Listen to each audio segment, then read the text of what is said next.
feedback. What's your live again? Live. You're live. Okay, we like just sorry about this. I think we got some feedback. So if you have got your phone, for now, if everyone can mute their speakers, so it's just like Zoom. You can press mute, or Shoaib, if you can mute everyone, because there seems to be some kind of feedback coming. I think that's better. Bismillah. Okay. Thank you. الحمد لله من الشيطان الرجيم بسم الله الرحمن الرحيم إن الله وملائكته يصلون على النبي يا أيها الذين آمنوا صلوا عليه وسلموا تسليما اللهم صل على سيدنا مولانا محمد بارك وسلم سليا. After praising God Almighty and sending salutations upon the beloved Prophet Muhammad sallallahu alaihi wasallam, my dear respected viewers of Deep Blood Community Association YouTube channel, thank you for joining us. And assalamu alaikum wa rahmatullahi barakatuh. May peace and blessings and mercy be upon you all. Amin. And marhaba, we welcome you all for another program, another topic of Deep Community Association Neighborhood Watch channel. And today is a very, very important topic which we must all unite together and deal with. And the moment we got two of our respected guests are already joined us. We welcome them. Julia from Peterborough, who is the founding member of the Windrush Generation and Descendant Peterborough. And we got Dr. Ziauddin Khan, who is from our expert on urology and from the Blackpool Victoria Hospital. He has joined us previously as well, and we thank both guests for joining us bang on time. Thank you very much. Thank you very much for joining us. So the program, as you know, that we have been advertising, and the program is standing together or united. Let's get united against racism. So we've got some topics and we've got some questions already sent in by the public. But before we do that, before we go to our guests, we're gonna just look at as a blessing. We always recite a little portion of the Quran related to the topic, and it's a universal message. So regardless of what faith you follow, it's a message for all humanity. For the blessings, I will recite in Arabic and then translate it into English, and then we've got a beautiful nasheed for you in English, which is based upon the topic as well. أعوذ بالله من الشيطان الرجيم بسم الله الرحمن الرحيم يا أيها الناس إنا خلقناكم من ذكر وأنثى وجعلناكم شعوبا وقبائل لتعارفوا إن أكرمكم عند الله أتقاكم إن الله عليم خبير صدق الله العظيم.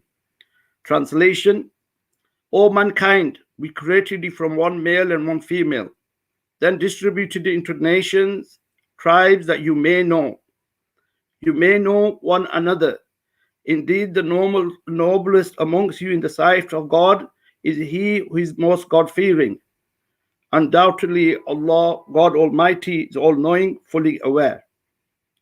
Explanation of this ayah, the verse of the Holy Quran. The respected scholar writes that the origin of every human being, according to most religions, is the Prophet Adam, peace be upon him, and Hawa, who is known as Eve in Christianity, peace be upon them both, who were created from dust. Therefore, the origin of all human beings is dust as well. On what grounds then do we claim superiority over one another? The creation and division of human beings in different races and tribes is for the purpose of recognizing and identifying each other, and not for the purpose of claiming superiority and arrogance over one another. So this is the purpose of mankind, and this is the reason why, obviously, whatever religion you follow, or if you follow no religion, you will understand that wherever we are born, if it was whether hot countries, the complexion is a bit darker. In the cooler countries, it's lighter. So science backs this up as well. So God Almighty's message to human beings, to mankind, is that you have been created from one man and one woman. And in the sight of your Lord, he is the noblest, or she is the noblest, and who does good works. And that is what spirituality can be based upon, that somebody is pious, somebody has done good work. And we recognize that. Human beings recognize this, that when somebody does good, we recognize that and we praise that person. So here we learn that basically the tribes system, or different cultures, or different races, is just for recognition purposes, not to claim superiority. So as we go along, we will have a respected scholar on board as well, who wants to give the message as well about unity, that we must unite and stand against racism, the evil, which is an evil which has been spread into mankind to divide and be cruel to each other, and we need to stop that. So today's program is in relation to the Windrush generation and descendants. We need to educate our community, whether it's the white community or whether it's the Asian community. We all need to learn that who are the Windrush generation? What did they do for us? What is the debt we owe to them? And how were they treated? And our guests will elaborate on that. And you will see that other groups, the minorities, have suffered as well. But our brethren from the Africa, descendants from Jamaica, Africa, and especially where Windrush generation are from, the descendants. This is their country, this is their home. But how were they treated? Rather than, did we treat them with gratitude? Are we treating them with gratitude? And recently you heard about the report which come out as well. And that report was a whitewash. Everyone knows that. And it hurt a lot of people. It didn't take a lot of people's... it should have been more sensitive. And it should have been more based upon the community who had suffered. They should have been the one leading this report. Not those who have... who are known, or organizations which are known to be institutionally or racist. So basically, if we want to work with group, we have to get them at the front line. If they have to be involved, and they have to tell us that what is the facts on the ground. And this is the Windrush generation and organizations such as Deep Dell Community organization and other organizations which are grassroots organizations, and they promote basically quality, and they are all stand together in unity against racism. And one of that organization is MEND, and they'll be here as well, and the teachers, what do they do and how they can help if we are the victims of such racism. So before our other guests come, what we're going to do is we prepared a short nasheed. Basically it's a message of peace, that if we all believed that our hearts can have love. It's based upon love and unity and about message of peace. Shoaib, can you play the nasheed? And then by that time, hopefully our other guests would join us. Thank you.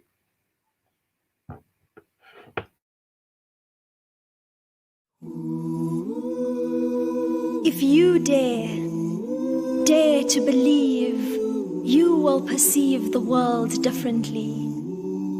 Just one heart, one voice, one hand, one smile, one world. From ripples to waves, from whispers to echoes, love sets us free. Her eyes fade just like her yesterday. She looks at me and says, help me to find my way. See, I've lost everything. Help me to start again. And as I turn away from her, I can still hear her say, is there anyone out there who hears me cry? Anyone beyond the shadows? There's nothing I can give you but my prayer. Don't you see love sets us free? If you dare to believe, one heart can heal another, one hand can lift us higher. If you dare to believe, one voice brings hope. With one smile we save each other. If you dare.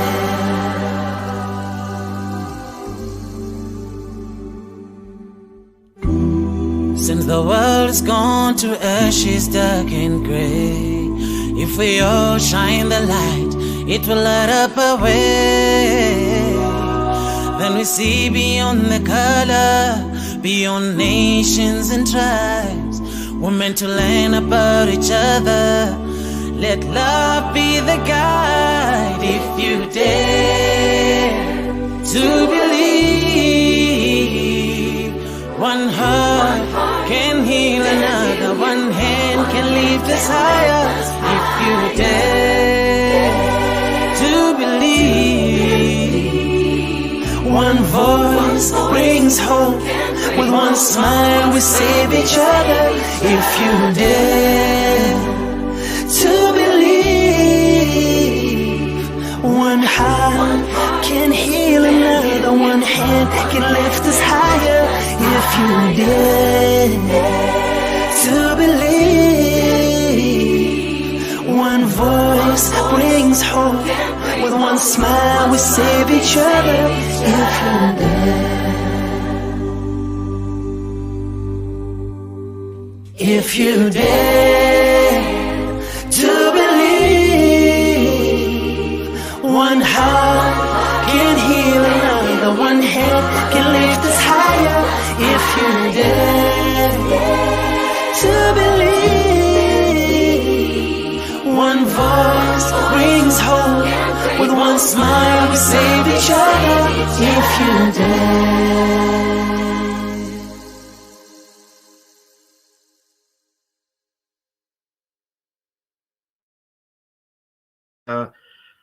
Beautiful nasheed promoting peace and harmony. The nasheed artist is he's done some phenomenal work with Yusuf Islam as well, and other artists alike in Africa. He's from Africa, born and bred in Africa, Zain Beaker, and he's brought a lot of communities together, and is very renowned for his charitable works as well, and also bringing the message of peace to all humanity. And so now, after we've done the introduction, we're going to go straight to our first guest, Julia Davidson. I've introduced Julia, so without further ado, Julia, you're on. How are you? Hey, I think you're still on mute. Can you unmute, Julia? Thank you very much. Good evening, Brother Hamid. And thank you for inviting me here this evening to have the opportunity. You're most welcome. You're most welcome. Thank you so much. Yeah. In particular, I quite enjoyed that message in the video. I think it captivates everything that we're trying to replicate here and other grassroots organisations. I am founder of Windrush Generation and Descendants UK in Peterborough, and I'm also affiliated with Preston Windrush Generation and Descendants UK.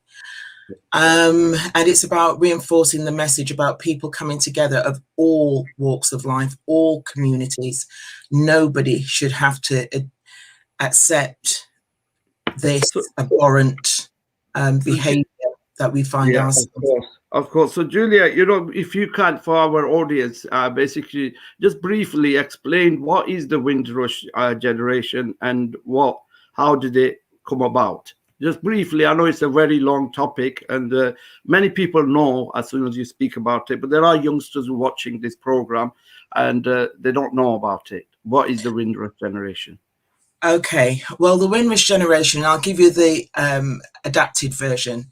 People seem to feel that the Windrush generation came here in 1948. There were many people from different parts of the world who came over to the UK in the first instance, but definitely in 1948, the Windrush generation came here via the Empire boat, landed in Tilbury Docks, and they came here and they were invited, to be fair, to come and build up the British Empire after the Second World War. And it was a case of, at that time, the empire as we now know it was in a very sorry state of affairs, and people came from far and wide, including Africa, the Caribbean, India, Asia, all over the world, and on how they were treated at the time since then has just been terrible. So 72 years ago, to be fair, going into its 73rd year this year, we celebrate Windrush Day, and that is the 22nd of June, and that is in brief what took place. The contributions made by people coming from different colonies was to support the country, to put the country back on its feet after the First World War, going into the Second World War, and to enable the infrastructure to be what it is today. Without that support, help from all different walks of life, this country would not be where it is today. Let's be clear with that. They wouldn't have what they've got now if it wasn't for the likes of people leaving their homelands, their motherland, because they were invited to come to the mother country and help and assist. 50, 60, 70 years on, the Windrush generation scandal that has been born from this, the government and Priti Patel are saying that these people are now illegal immigrants. So the world is watching. Yes. So is that still the case now? Because a lot of it, they admitted the faults. We got some more. Shoaib, our guests, more guests have joined us. I think Anthony's with us. But before we go to Anthony, so, is that the case still happening that, people are getting threatened? Because it was really big, a few years ago, and that's when the scandal broke. And basically, they acknowledged and they apologized, and they acknowledged that they lost the paperwork prior to the, what's it called, the Immigration Act in the 70s. And that was the reason, because they didn't have the data. So that's why they didn't know if the person was legally here before the Immigration Act or was it after. So, I mean, is that still happening? Of course, it's still happening. And the proof in the pudding is that the landing cards or the landing passes that you're referring to in Theresa May's era, and long before Theresa May, to be perfectly fair, the government somehow with the Home Office lost important documents that would validate why people were here. And in turn, legislation brought about a law that didn't, today we've got everything in the digital format. We've got the phones, we've got media, we've got things that are current, that people could access information. In the early 70s, going into the 80s, that was not accessible right across the board. So a lot of people found themselves in a situation when they were either applying for a new passport or they were applying for an important document, and they found themselves being told that they were illegal immigrants when that wasn't the case. So part of the Home Office ruling is that people were being told to confirm their status, their citizenship, etc. And because certain documents, some people came here as children with their parents, that wasn't a procedure that needed additional information. They found themselves that they were being asked to produce documents. So because of legislation that moved from the 70s and again into the 80s, a lot of people found themselves in this dilemma. Right. Now, obviously, I can appreciate this program is only on till 8:30, but I'm here to tell you that there are thousands of people who are affected, not just only the Windrush generation, it's the Windrush generation and their descendants, whether they're here in the UK or they find themselves being kept in countries outside of the UK where they can't come back into the UK because of this ruling by the government. And that is what's abhorrent. We've now got a situation where the Home Office has acted out unlawfully. They are doing things that they shouldn't be doing, and they've subjected a lot of people to a lot of terrible situations. They've found themselves being detained. They've found themselves being deported. They've found themselves being cut off from access of external agencies such as legal support, DWP, healthcare, the whole ramification around that. And what we've done as an organization with WD Legal, Anthony Brown, and with the likes of Preston Windrush and Black Lives Matter is highlighted these concerns because the Home Office has not addressed the situation properly. First of all, since December, Priti Patel came out and says that there is going to be an increase in levels of compensation. Well, the compensation has gone backwards and forwards, and people are now having to justify why they're eligible for this compensation. I would like to call it reimbursement. It's not compensation, it's reimbursement for damages caused and for impacting on life impact to that person or that applicant applying for either their citizenship, their stay, or nationalization. Okay, right. So we've got Anthony here. Thank you very much, Anthony, for joining us. So we will come back to Julia. And as you have just heard, that obviously this Windrush generation didn't affect the immediate people. It's still ongoing. And Anthony is a barrister, Anthony, is that right? No, that's not correct. Solicitor. Yeah. No, I'm a paralegal. So paralegal. Okay. So Anthony is the chairperson. Sorry, I should have introduced you properly.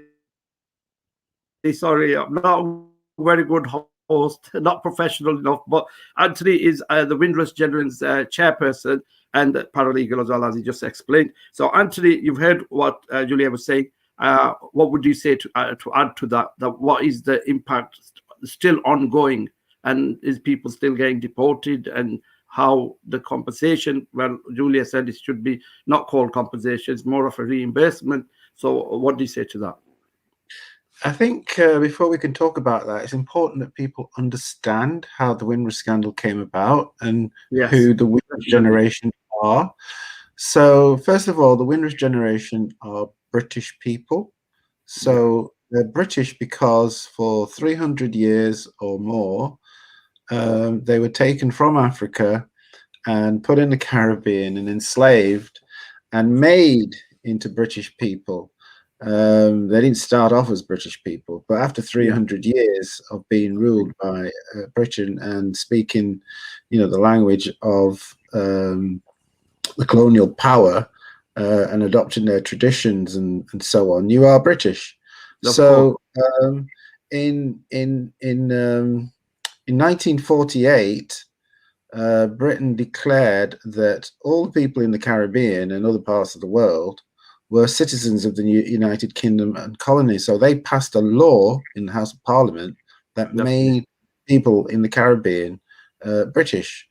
And so in June 1948, a ship had gone back to the Caribbean to pick up people who had fought in the war. who had gone back to the Caribbean on leave, and there was some extra space on the ship, so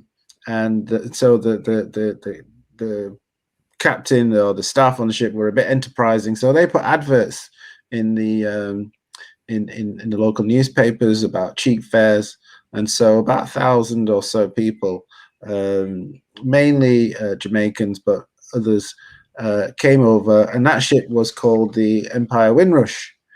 So in June, in 22nd June 1948, it landed at Tilbury Docks, and that, they say, started the wave of migration from Britain, from the Caribbean to Britain. Now, on top of that, Britain was suffering labor shortages after the war, and so people like Enoch Powell was actually sent out to the Caribbean to canvass to get people to come to Britain to work. And so they came over to rebuild the country. So these people were British citizens by law, and they were here as British citizens. Now, the 1971 Act, or when Britain started to make their countries independent, they took away their citizenship. So they took away UK citizenship. So my dad, who was living here in, say, 1962, Jamaica became independent. And unbeknown to my dad, he'd come here to be a civil engineer. So he was literally rebuilding the country, and his citizenship was taken away. So so it's like, you know, you and I are here, and then one day I'm a British citizen still, but then you're not, because the government has passed a law to take away your citizenship, and you don't know anything about it, and your children don't know anything about it. And so what has happened is the government then passes the 1971 Immigration Act that makes someone who hasn't got these documents an immigrant. So from being a British citizen, he then becomes an immigrant, and then you know, roll on 50 years later, the government then passes another law and says all the people who want to have a job or want to access the NHS, they have to prove they're British. And they never gave those people who they took away their citizenship from any documents to say that they were British. So they just said they could stay here.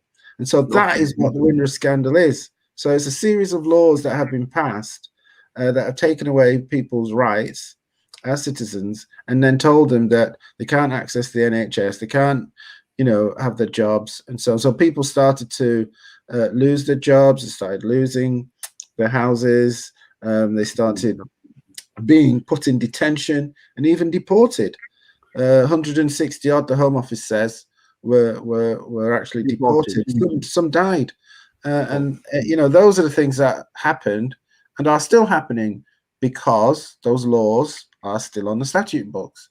They may be trying to compensate a few, but the vast majority of them are too scared to come forward. So that's what's going on. Right. Thank you very much for that. So we'll come back to you. We've got our respected scholar, and I wanted him to give a message, a universal message to the Asian community and the wider community as well, because obviously everyone has seen some sort of racism.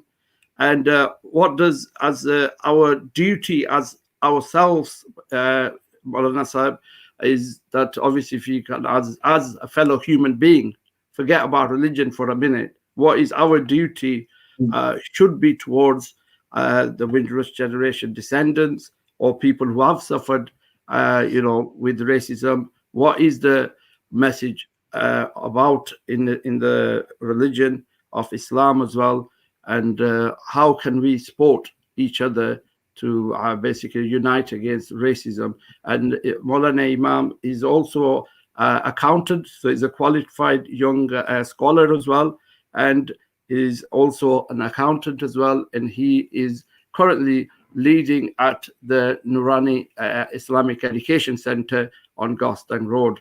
So I'm going to pass it on to the respected Maulana Adil Sahib. Jazakallah khairan for joining us.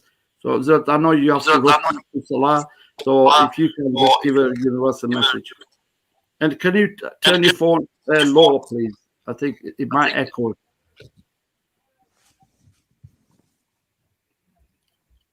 Can you hear us?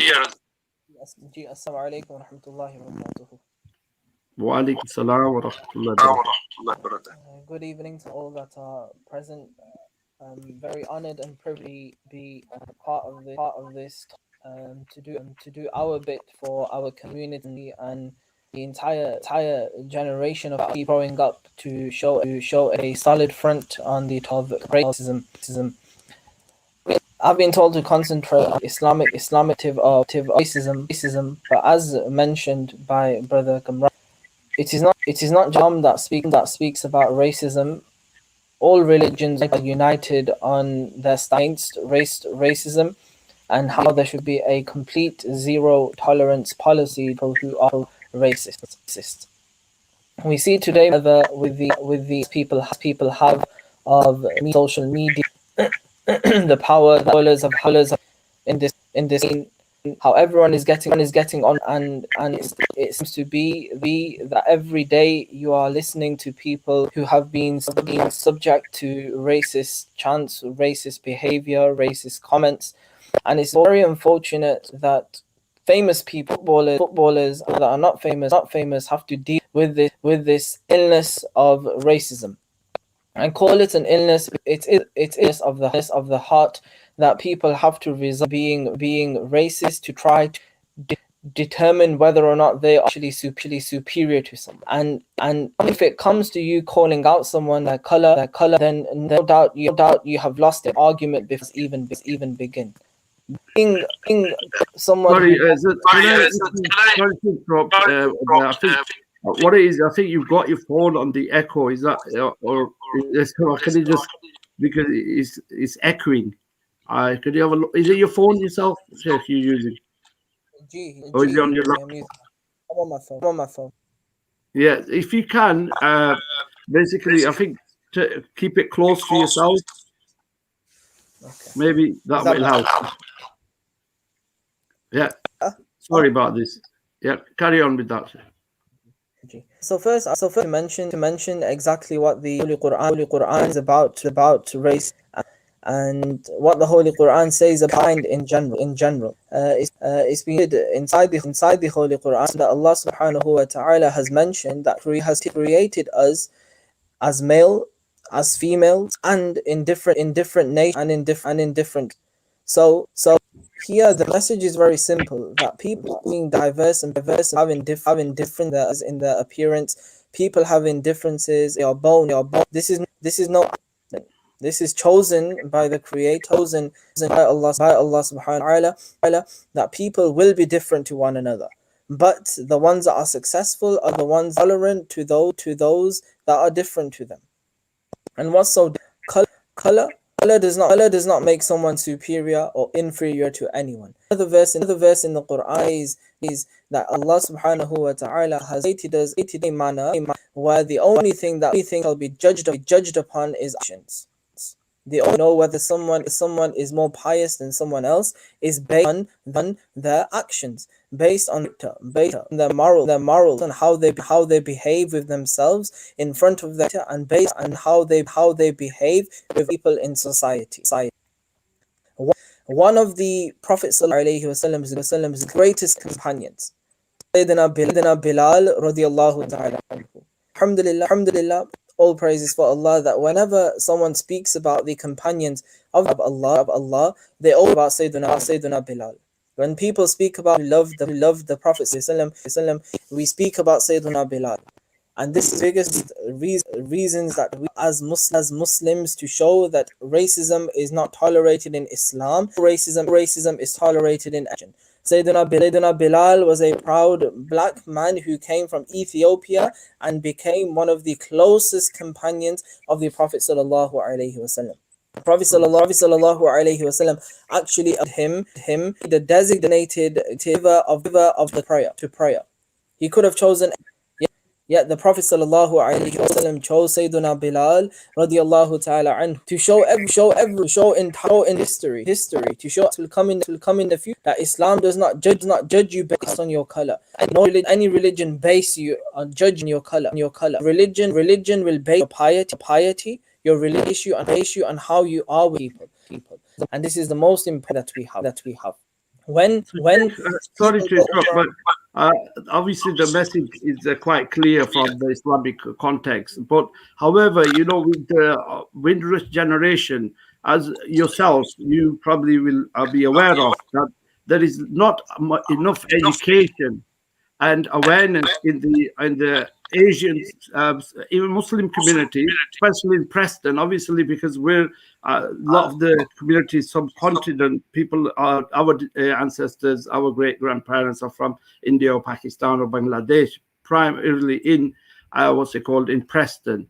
So as uniting with the Windrush generation, basically, what can we do, or what should we do? One of the, I think, most important things we need to do is raise awareness in every masjid, in every area, every community. Make it so public every person is aware of the problems that in society in this matter. Everyone has to social these days. So we should put it on a platform where everyone is aware of it. Person who goes on any form of social media, they should be aware of exactly the issues that we are facing in day and age, how we can tackle it. I believe it's a individual responsibility. Every person help fight this cause. If everyone thinks that person will do it, I have not been out in society, I don't have much power, my voice don't get heard as much. It's fine. But everyone do their bit. Everyone has a individual responsibility to try to better the community they live in.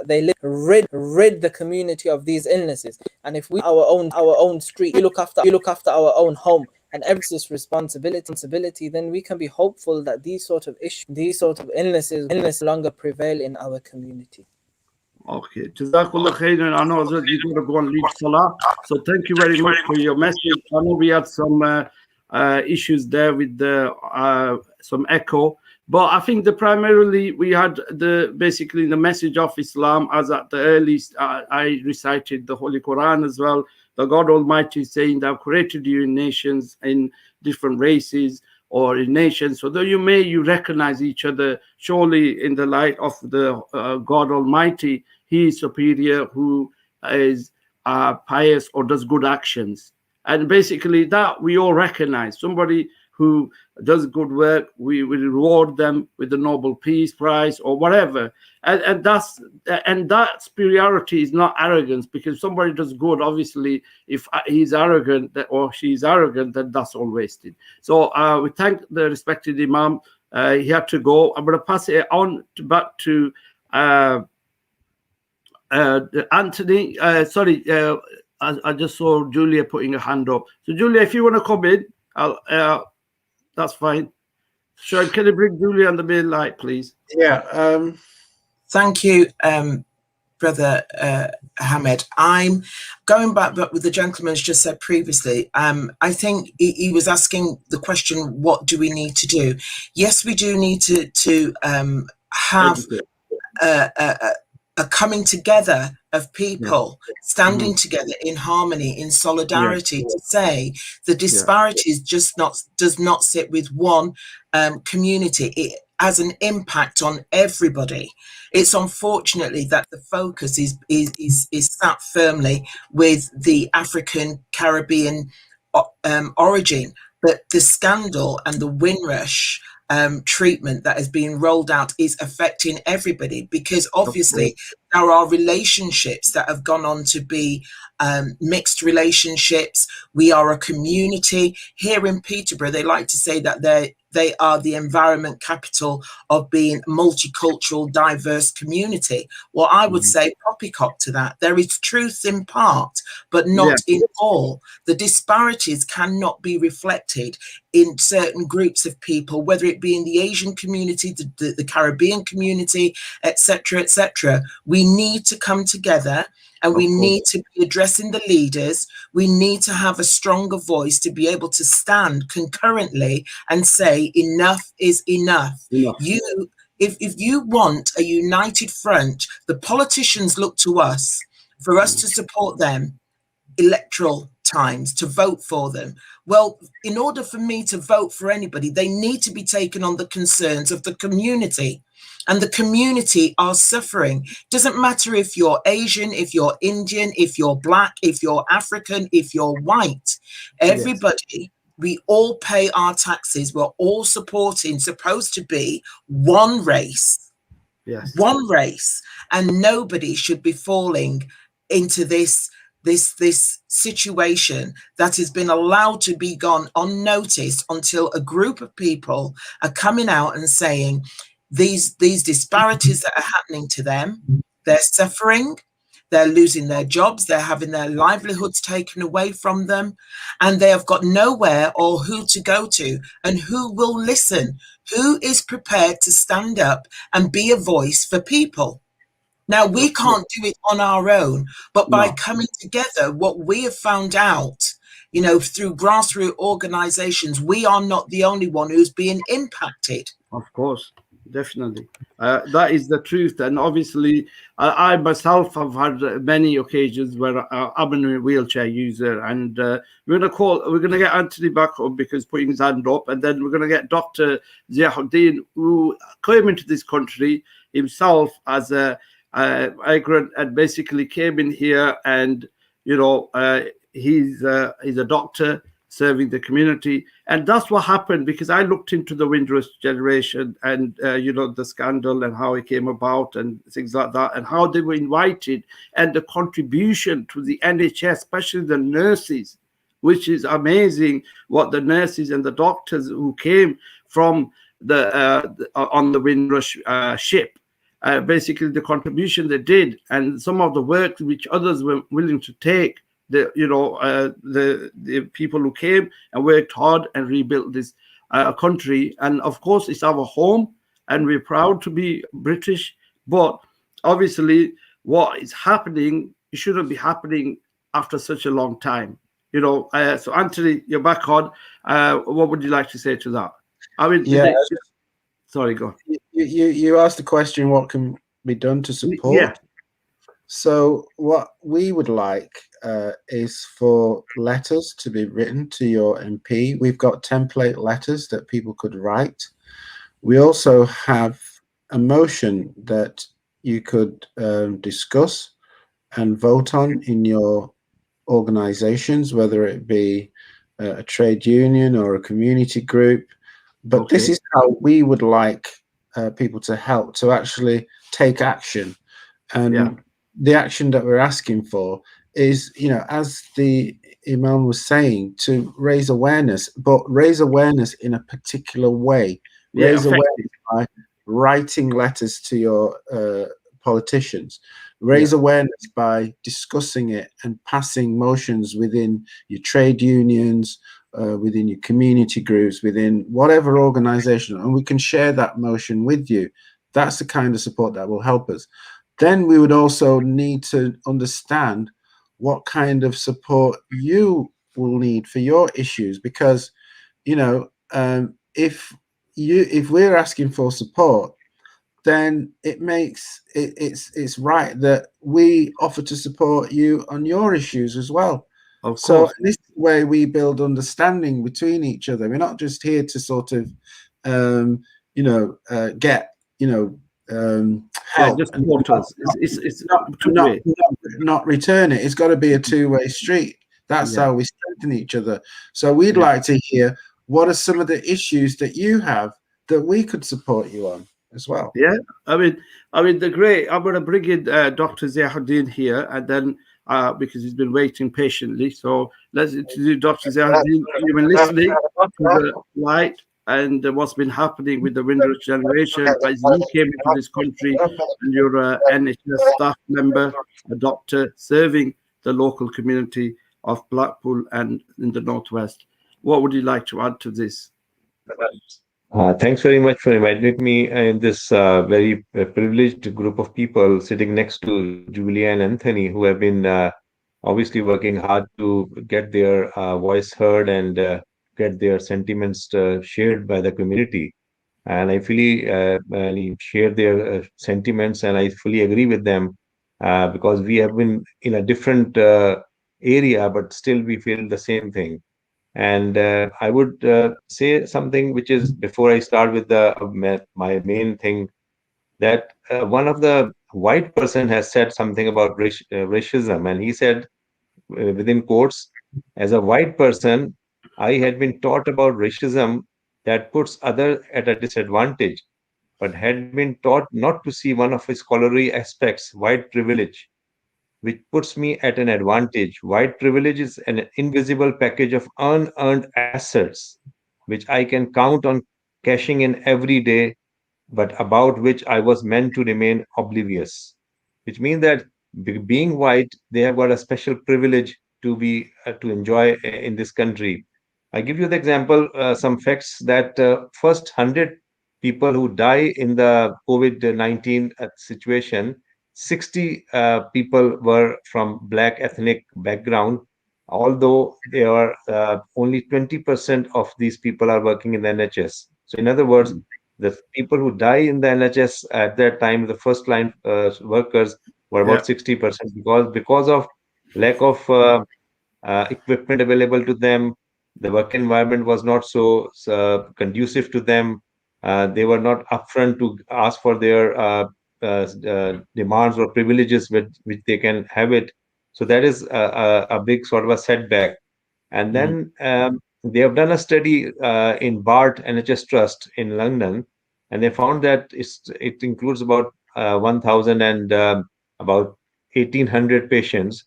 And they found in that group, there was about 30 to 49% of the people which die within 30 days of COVID-19, which is a quite big percentage of people. And secondly, that is about up to 80% of the people went into the ICU from our ethnic background. So the main thing is that because of our poverty, environmental factors, our poor sort of orientation towards the health environment, then another thing is that we are not well sort of educated about our needs into the community. When we get ill, we don't approach our GP so quickly and so efficiently as we should be. And one example, which is I think is very common, that we obviously Asian and ethnic minority people, they are not very convinced to have immunization done. Although it is very important at this stage that we should look after our health. Whatever else we will do, we have to look ourselves first. And there's a lot of myths and a lot of myths about that. That once you get immunization, your DNA will be changed, which is myth, and you become infertile. Your vaccination can give you the infection, and you keep on going on and on and on. Yeah, sorry to interrupt, Dr. Sab. You know, obviously, when you came into this country, and because I know we're going to give them at the end, we give a vaccine and a COVID advice as well to the wider community. However, you know, when you came into this country or in the NHS, because this report, which was the report from the government, said basically that there is no institutional racism in Britain anymore. So it's not like, you're in the NHS. So what do you feel as in the NHS as one part? Forget the police for a minute or other organizations. How do you feel about that? I think it is quite present in the NHS, because even if you look at the British Medical Journal, they have published a separate edition on that, and that is a BMJ racism in medicine. This is a separate, any sort of a full sort of a journal issued on that topic, and it is.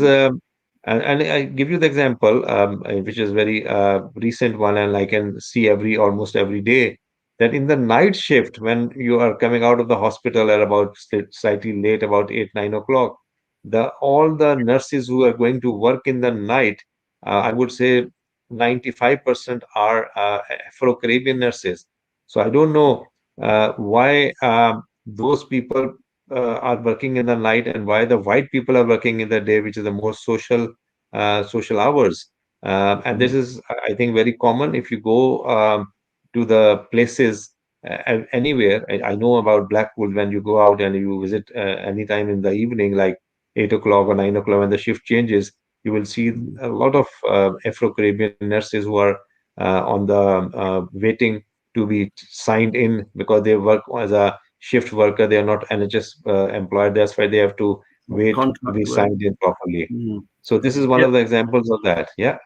Yeah, so they have to be basically second choice. It's basically first the shifts are given majority. So there is, it's rigged. It is rigged. Like they said, there's no official, although they acknowledge there is racism, but they're saying that Britain has now become free from institutional racism. So obviously that's from your NHS perspective. About yourself, how long have you been in this country now? About 26 years. I came in 1995. So how do you feel from 95 to now? What do you feel that, our Black communities, our Asian communities, do you think racism is worsened or is it gone better? In your field, obviously you can talk about your field only. Yeah, what I would say is that, because what I would say is that if the credit goes to the people who have raised their voices against racism, and now it is very well accepted that somebody who's doing something which is clearly racial discrimination or racial remarks, then he will be subject to some sort of a disciplinary action. So I would say that it was worse previously, because the law was not there and the people were openly trying to abuse the non-white people. But because now the law is there and they are not as openly abuse the non-white people, and they are very because they can easily be tackled, or they can be approached by the seniors that why it has been done. And it is a part of our mandatory training that all these things should be looked at as a racial abuse. Thank you very much, Sab. Now finally, I know you've got to go. You work at all hours. I know the work you do. But before you go, I know we still want to hear some COVID, especially for Ramadan, for the people to keep the social distancing and all that. The message is still the same, but we still need to deliver that message. But I think Julia wants to ask a question. Yes, Julia? Yeah. Dr. Khan, before you go, obviously, in my situation, I care for my father, who is 98 if he lives to see May this year. And he has a condition called Lewy bodies. Now, the reason why I'm interjecting here is because you mentioned about how some people from the ethnic community are concerned about having the vaccination. Well, my question would be this: because of the condition that my father's got, why isn't an assessment being done to see if a person is fit to have that procedure, knowing that there is blood clotting associated and affected brain damage from the vaccine for people of a certain age? My father meets that criteria. He comes under that category. And I was in a conversation with a GP only last week, who they have now accepted that my father, for the time being, will not be asked to come forward to have the vaccination. And I'm of that opinion too. There isn't sufficient data. I feel this government has rolled out something without having the accurate data about. And let's get this straight. It's still being trialed. There is no accurate data out there as yet to concurrently say that this vaccine is safe. If the vaccine is only going to be used as a preventative measure, the government didn't have sufficient of the inoculation to roll out for all of the population. They first advised that it would be being inoculated in 21 days, and then they rolled it out to 28 days. Now it went to 12 weeks. The fact remains they wanted to get enough people, enough of the population vaccinated. And I know the government was going out online saying that the majority of people in my father's age group has had, if not one of the vaccine, they're onto their second vaccine. That is a blatant lie. I'm here to say the government had no right putting out false information to mislead people inappropriately, and the same way that they have done with the Windrush scandal. You talked about the jobs, and I'm glad that you've done that, because in the frontline services of all employment, you will find the majority is and people in those positions are employed by black, or taken up by black people, whether you be Asian, yeah, Indian, whether you be African, whether you be Jamaican. And the first thing that we've found because of this pandemic, which I'm really excited about, to be fair, is just how far down the totem pole we are in recognition for support in housing, education, in welfare, and in health. And now, because of these disparities, the medical field has had to come and admit that they haven't got sufficient data to reflect those categories effectively. That's because we were not given a consideration. Now, considering that we only make up 3% of the population, why is that? Yeah, so Dr. Sab, if I could obviously elaborate there as well, that obviously it's not about a vaccine debate here anyway, but however, Julia asked a question and it should be addressed. But what I want to know is the vaccine for first, that is it optional to get the vaccine? That's one thing I think you need to elaborate. Is it optional? And of course, obviously, Julia said that, people are not getting the second job, but I just got it yesterday, my second job. So I'm 46. I'm in a wheelchair.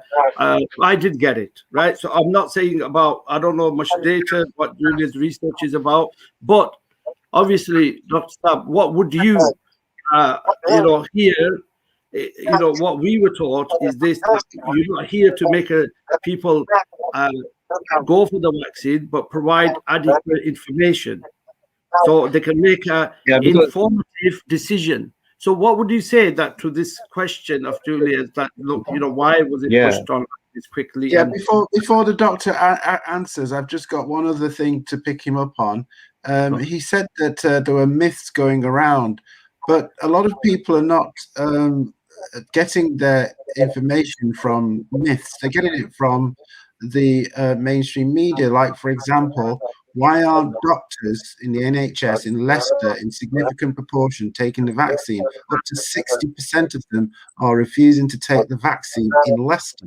So why is it just the social media that is said to be creating vaccine hesitancy?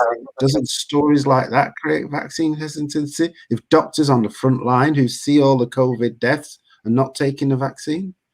Doctor, I think with that one, before you answer that, have you taken the vaccine? And your colleagues as well? Yeah. And just elaborate. Yeah, please. because the thing is that regarding vaccination, I think it is only started in 2019. So it's about 1 year and 4 months, like, since this all thing started from China.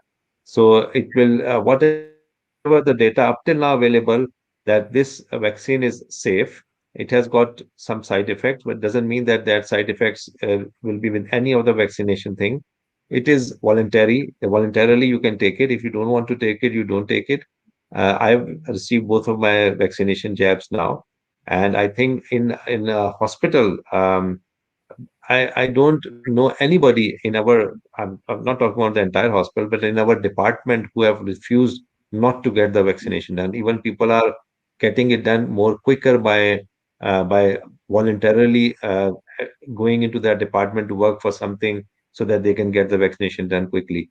So the main thing is that there will always myths that, as I mentioned early on, and I just quickly mentioning about Julia queries and questions, because the thing is that no, when you think of going back many decades back, polio was very prominent in the community. Smallpox, the people in there who are almost like 50 years back, they suffer from smallpox, polio. These are the two common illnesses which makes the person very sort of a disabled and make it very disfigured. And vaccinations have helped them to come over that thing. So I think up till now, whatever the data is coming out from America, like Center of Disease Control from UK, from China, that it is not causing anything significant, like where we can be alarmed with it, that this is something going wrong. Any individual cases are there, but immunocompromised people should get it because they will get extra benefit out of it. Um, Although the infection of the disease will cause more harm than the vaccination itself. So it is again, as I mentioned by Brother Kamran, that we are not debating here about the vaccination and not to vaccination. It is entirely voluntary, and I got it done. My wife is getting it done. Obviously, these are the two age groups we are getting it done in the family. Whenever it is offered to my other children and my other family member, they all will get it done. I would say that whatever the said about vaccine against vaccine is not so important than what is in favor of vaccination, because if you have got any the chances of having problem with COVID is 10 times more than flu. So in other words, somebody gets COVID infection, like my wife, she's otherwise very healthy, she went into the ICU, stay there for a couple of nights there. So what I'm saying is that a very healthy people, very active people can end up in the ICU within a span of few days. So if you have got a privilege or chance to get a vaccination done, I think it's good to get it done. There's here and there few exceptions will be there, but don't deny it that it is not a good thing. Obviously, research will come in the next. It will keep on coming up year by year. But as we know previously, that smallpox and polio are the two examples which has been eradicated from the world now, and the people are very happily living without it. So I think, Dr. Saab, I think we're going to leave the vaccine because our debate is not a debate; it's more of creating awareness of basically, that we need to unite together, because I feel that people are fighting their own corners, the Pakistani community. And like I said, I've been abused 4 times, right? And I've been treated really badly from the police. I'll give you one example. I was on my wheelchair. I got beaten up by this gentleman. Basically, we used to come down the street. They used to pull women's scarves off, chase kids. And everyone said, oh, he's got mental health, right? So it came to a point that he became very dangerous, and he attacked me. And when I called the police, I followed them, right? And I followed them all the way. I said, I'm not going to go away until you come for this guy. We've had enough. Kids are scared when he comes, when he's had a few drinks, and this is what he does. Go to your country and all sorts, right? So basically, when the police came, they're just chatting with this Mr. I know his name as well, and they started having a bit of a laugh and joke with him. And I said, look, this guy's just, and the police officer shouted at me. He said, you stay over there, don't provoke him, right? You not provoke him. And I thought, you have not even heard no, you stay there, right? Shouting at me. So I took them, their collar number and everything, and I came home and I spoke to the police independent complaints. I did that, and I went take it to the top. That time it was Tracy O'Gara as the inspector, chief inspector, right? And basically, she came, and then they acknowledged, and then all these service providers, social services, mental health, all came together, and they found out that he was abusing his wife as well, right? So it wasn't just a racist, he was a domestic violence case as well.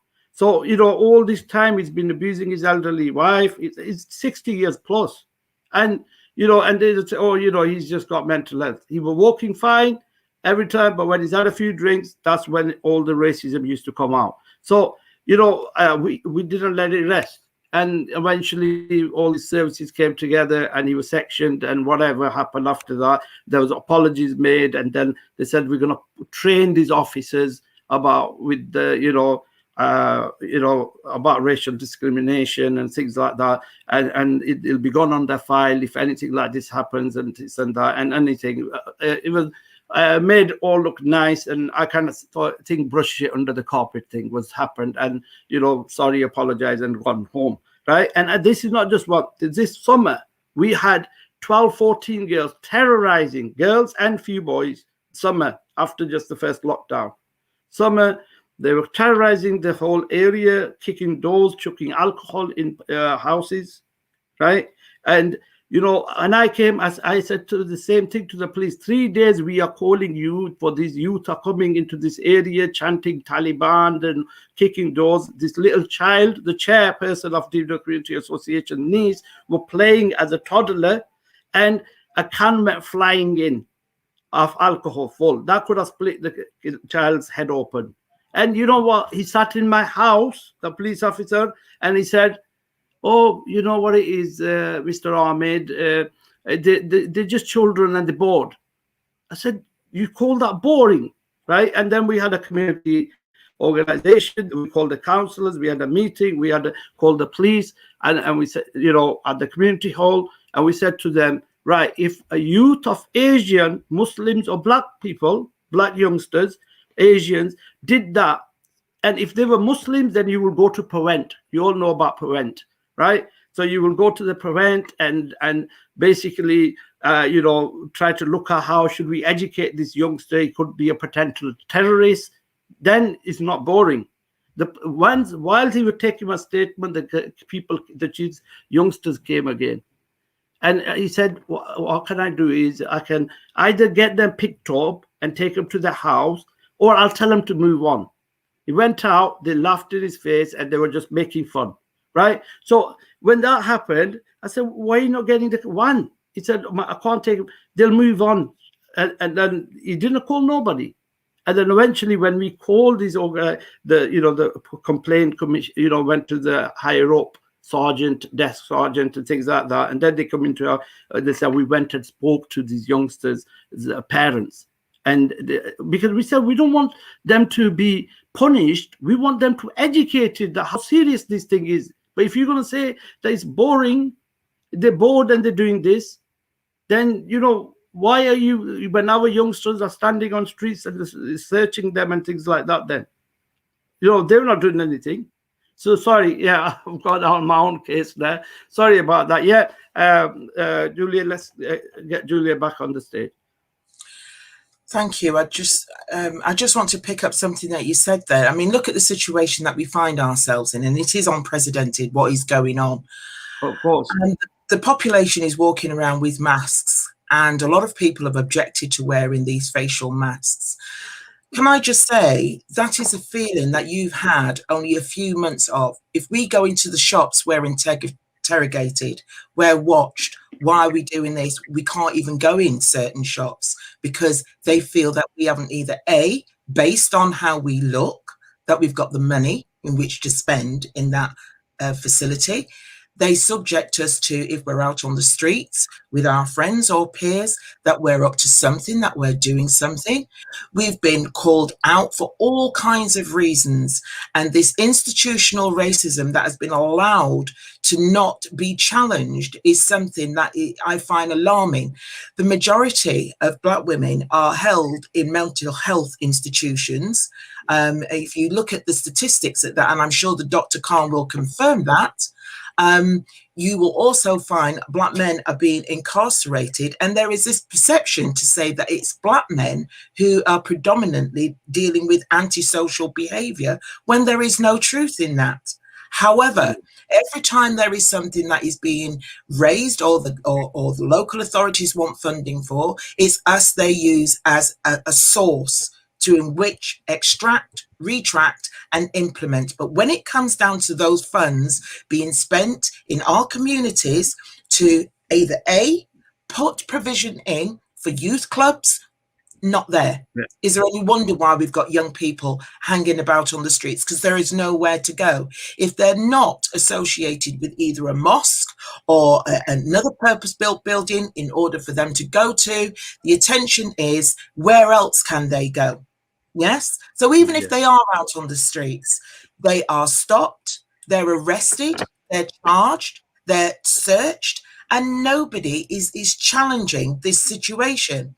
We have had, in just as many few weeks, however many black children have gone missing, and it's not even hit frontline media. We're having to do that within our own circles, on our own forums, to raise awareness, to say, have you seen this person? This person's gone missing. My condolences to the family of Richard, who was found in Epping Forest, who was presume drowned. How did he drown in water? He was found in a pond. You know, I have to ask the question, where is the CCTV? We are watched 24/7. We can't go anywhere. We can't do anything. So why was that death not prevented? Why did Sarah Everard die? And I'm going to call them out, because there is plenty of equipment that is out there which is supposed to be capturing our movements. And if we're out late at night, you know, doing something that they feel that we shouldn't be doing, whether we're coming or going home from work, because there's no public transport for those people who don't drive. So they're having to rely on Shanks's pony, you and I, their feet, or riding a bike. The provisions are not there to get people from A to B, covering shift patterns that are outside stupid hours. They're not even proper hours. This government is taking more provisions away from us. You can't say it's not institutional, because it is. Now they're saying... I think doctors, with the Dr. Ziauddin, obviously he works in the NHS sector, and he's clearly has highlighted, of course, it is institutional in the NHS, where obviously the most dedication has been given from the Black and Asian minority communities, right? And they have supported it. And like Dr. highlighted, that they come out, you know, any time to, you know, save lives. They were at the front line. And obviously when we look at the police, you know, and if we speak to the police sector, who are, you know, the minority may be working there, those who will stand up, they will say that there is institutional racism. How can that not be? I mean, it was heartbreaking yesterday. I was in tears when I heard Richard's mom saying that how they were treated, you know, at the police station. And she's a nurse. She's there saving lives. And when it comes to her child, you know, then, you know, it's, oh, you know, he'll get back home if he's lost. To be, the comment she said was something like, they said, if he's lost, then if you can't find him, how can we find him? Which goes against everything that should be what the police should be saying rightly. They said something that was abhorrent. They were incorrect. They were uncaring, unprofessional, and they certainly did not take into consideration just how serious this situation was. Now we've got with the two young girls as well, wasn't it? Two young girls who were found murdered. Yeah. Absolutely. And we're saying, if we are not protected, or to even be seen to be protected, who can we turn to? Sure. If we can't turn to each other for support of each other, to raise awareness into all these disparities, we have got no hope. No hope whatsoever. And Tony Sewell's report is absolutely a disgrace. It's an offence. It's shameful. And did he not think to speak to Dame Lawrence? When Stephen Lawrence was murdered, did they not think to take that into consideration too? No, it's been a farce. So, Anthony, upon this report, I would like you to come on to this report. Basically, what is the key things which you think, you know, like passionately Julia has highlighted? I applaud to Julia for her passion and you know, her commitment to change things. I mean, so Anthony, we got Anthony. I think Anthony might have been disconnected. Shoaib, can you have a look if Anthony's still with us? I was going to bring Anthony onto this report thing. Obviously, it's a shambles. It's basically on a recent meeting where the Windrush generation and other community like-minded members were on there, and I was there, and I learned a lot that night. Thank you, Julia. You highlighted a lot of things in that meeting, and I think we've got Anthony back. Yeah, Anthony, hi, you're back. So I got a bit worried we disconnected you. Anthony, so you know, obviously, Julia's highlighted this very passionately, and it needs to be passionately. It needs to have commitment. and it needs to make things need to change. But what, as yourself, do you feel this report has done? What damage has it done, and how is it incorrect? What things are what you think are totally incorrect here, so we can teach our youngsters that you need to look into this. And if you can touch on the kill the bill thing as well, that was obviously, again, it's going to cause a lot of problems in the future for all communities who want to stand up for their rights. Yeah, just to let everyone know, I've put some information in the chat about the motion, the President motion about tackling disparities through a Windrush Act, and if we can get some support for that, that'd be good. The Windrush Act that is in the motion that we have been campaigning for calls for a public duty to be put on bodies, public organizations, to tackle race disparities. So, the government produces statistics about the differences to how people have been discriminated against in public services, in education, in health, and so on. And for years, nobody did anything about it. So we put in this motion. We also did a judicial review against the Home Office, and we asked them to bring forward legislation to tackle disparities. Now, since then, this report has come out saying that the government, they've set up a commission for race disparities and produced this report. Tony Sewell has led this report, but people need to understand how to read the report and who the report is about. Now, a lot of people who are campaigning and making comments about the report are Black people. The report is not for Black people, and yet they are, making a fuss about the report. The report is a BAME report. It's for Black, Asian, and minority ethnic. So it's across the board. So when you don't see things in it that you expect to see, like Windrush, it's because it's a report that is across the board. If you look at the makeup of the commission, it's a diverse makeup. It's not just one person, the chairman, Tony Sewell. Yeah, everyone is diving in on Tony Sewell and saying, you said this 100 years ago, and you said that, 50 years ago. Yeah. And they failed to look at the people who have been contributing, who are his fellow commissioners. Men, some of them are Asian, some of them are women. So, it's diverse. So they are going to have an input. So the report is, first of all, reflecting different experiences. Yeah. Not everyone has experienced what Black people has experienced. So the report is coming at things from a watered down point of view, first of all, where Black people's concerned. Now, what's the report for? It's to say to institutions, look, these are the statistics, this is the data, and these are our conclusions. If people take the report and say, okay, it says here that Asian people aren't getting the sort of services that they should get from the NHS, what are you going to do about it? That is something how you can use the report. But nobody sat down and read the report like that and decided, okay, let's see how we can use this to tackle, some of the issues that it's referring to, which is what our Windrush Act would have done. So what I'm saying is that we have a government for 5 years or 4 years, depending. And if we want to do something about race disparities, we're going to have to engage with the government, or we're going to have to wait 4 years and let all the mayhem carry on that the report describes. Wow.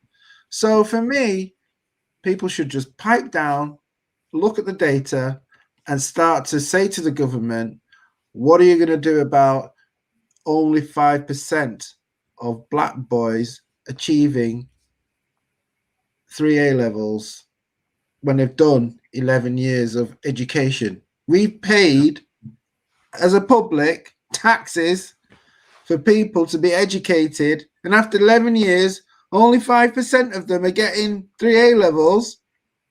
What kind of madness is that? And we don't say anything about it. We don't. If you went somewhere and paid money and you only got 5% of what you paid for, what would you do? You wouldn't be happy, no. You wouldn't be happy. Yet we sit here and take that nonsense and then talk about words that have been said 50 years ago.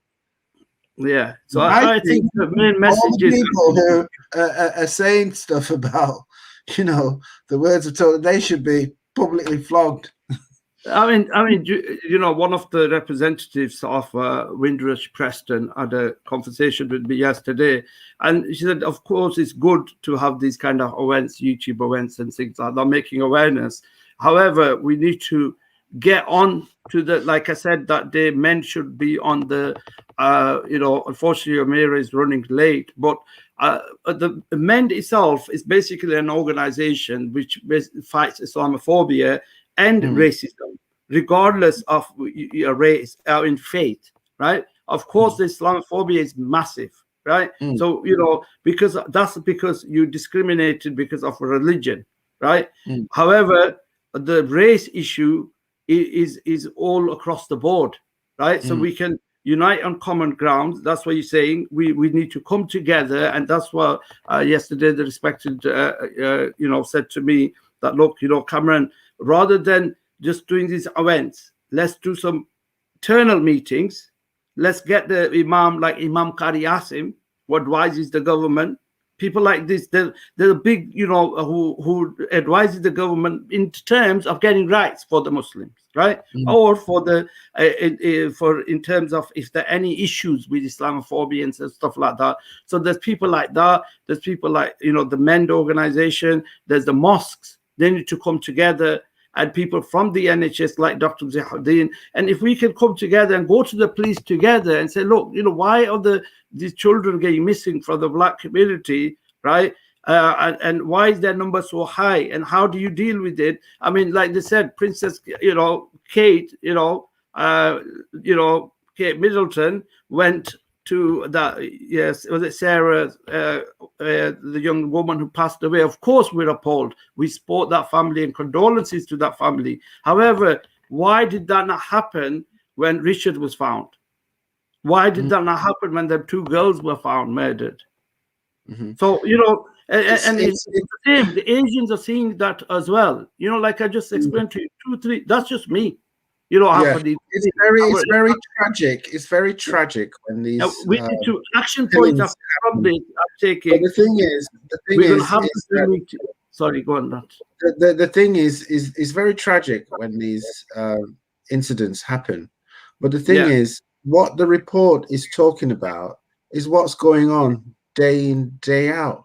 So people's lives have been ruined day in, day out. People are going to prison disproportionately, day in, day out. People are dying in police custody, you know, disproportionately. People are being put into mental health institution disproportionately. So what I'm saying is those incidents are terrible, but if we don't create a framework that we're going to tackle these statistics, like, for example, you talked about going to the police. Why not have what they call an independent advisory group where the police have to come periodically and explain to you the data? Well, there is actually, in terms of police use of force, and all the other things that the police do. And then each quarter, you can say to the police, well, why are these statistics so high? What are you going to do to change things so that we can reduce it? If you're not doing that on a regular basis, then you're just allowing these things are going to get worse. The discrimination. And the thing is, Anthony, I mean, I don't you mentioned about Islamophobia. What are you doing to tackle Islamophobia? So that we know, so that we can stand by you when you're tackling it. It's no good just saying that, okay, Islamophobia is terrible and it shouldn't be done.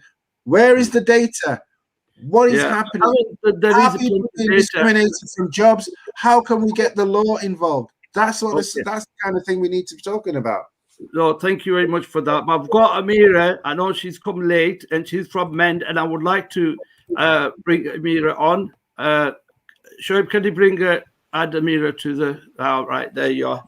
Assalamu alaikum. Welcome, I'm sorry for being late. It's okay. I know you've been to another meeting, and Amira has been doing phenomenal work in terms of tackling Islamophobia and racism. So, Amira, I'm going to pass it on to you. You're the regional manager for MEND. Can you quickly explain MEND and how we can reach out to the Windrush generation, including the Community Association, and let's take some actions, not just words. We need actions. And actions means that we come together and plan that where is the Islamophobia thinking, where is the racism going toward the Windrush, what is happening, and how we can change that. And there is a police body, which IAOG, they call it, Independent Police Advisory Organization, where Roger Baines, he's a neighborhood watch person, a civil servant, Sajid Bashir sits on it, and we bring them as well, because they are the ones who then challenge them when something like this happens. And the Windrush generation should access to them and hold them accountable. That what are you guys doing? You're sitting there, right? So passing it on to Amira. Thank you very much for joining us, Amira. No worries. So as Kamran helpfully said, I'm Amira. I work for MEND, which stands for Muslim Engagement and Development, and we are an organisation who specifically aims to tackle Islamophobia. And we do it in a few ways. And one of the ways we do it is by empowering and educating the Muslim community on Islamophobia and what you can do specifically in the spheres of media and politics to engage positively in these spheres so that we can make change, because those are the two spheres that we've identified as being the biggest factors when it comes to the portrayal of Muslims, the perception of Muslims, and how Muslims are perceived in society and therefore treated. So I think, Kamran, you spoke a bit about engaging locally. So I'm from Preston myself. I manage kind of the whole Northwest region, but I'm from Preston myself, and the Preston Working Group, which is a group of volunteers, that we've been doing some great work in engaging locally with local stakeholders, and that's really key when it comes to tackling any sort of discrimination or racism, making sure that we're speaking to the people who can make the change. So that's local politicians, making sure that they have an understanding of Islamophobia, that they have a strategy in place, that, the places where they have power, be it, schools, local services, that they are have some sort of strategy where they are addressing Islamophobia or anti-racism, that the practices that are in place and the policies that are in place are, anti-racist in nature or anti-Islamophobic in nature as well. And with the police as well. And this is, I think, Kamran, you mentioned this as well, about how we can work together with other community groups. For example, the Windrush generation. Is that what your guys' name is? Preston Windrush generation? The Windrush generation. I mean, which I was speaking to you the other day about as well, on email. I mean, the main concern here is Islamophobia, and then obviously racism as well. And that's just one community. Obviously, other communities are facing due to the Sikhs are facing due to their religion or their color. Right. So obviously, in terms of, this report, I know MEND took quite a big lead, and in our community tried to make quite a bit of awareness about this report, which Anthony highlighted that, look, this report is not aimed just at Black people who have risen and wrote, the screaming from the top of the voice, so that this is wrong. It's going to affect us all. So as a Muslim person, and from MEND, what do you feel about that report, and what have you done about it? So for us, the report is something that just it kind of takes the conversation back. So what we are doing as a group and as an organization, lots of other organizations, our focus is on tackling these problems. And what the report has kind of done is taken us back to arguing whether the problem exists in the first place. And it really kind of delegitimizes all the lived experiences of minority communities, Black and minoritized communities in the UK. So I think that the the race report has just taken us back to where we're arguing about whether this thing exists. When we are putting in so much work, and I'm sure the Oppressive Windrush Generation is doing the same thing, and other organisations like that, where we are tackling a problem that we know exists, and the race report is instead arguing whether or not it exists in the first place. Yeah. So I mean, Julia, would you like to ask any questions to Amira or Anthony? How we can work together, or what do you feel? Yes, Julia? Yes, Amira. Good evening, and thank you for being with us this evening. I'm Julia Davidson from Windrush Generation Descendants UK in Peterborough. I'm the founder there, and it would be great. There's plenty of information in the chat that Anthony and myself has entered in there for you to get access to. However, I'm fed up. I've got to really appeal to you as a woman to another woman, and that is, I am absolutely tired now of being embroiled into a situation where people who are in the position to change and to adapt and to acknowledge that racism does exist, whether it be institutional, whether it be racism, whether it be bias consciousness, it is there. And the reason why it's there is because we're all talking about it now. Yes. And the reason why we're talking about it now is because of what we find ourselves in. People for the longest time in their comfortable positions with their skin being safeguarded by the armor of their complexion in comparison to ours is not addressing the fundamental issues. Yes. We're looking at community cohesion, we're looking at health, we're looking at education, we're looking at employment, we're looking at housings.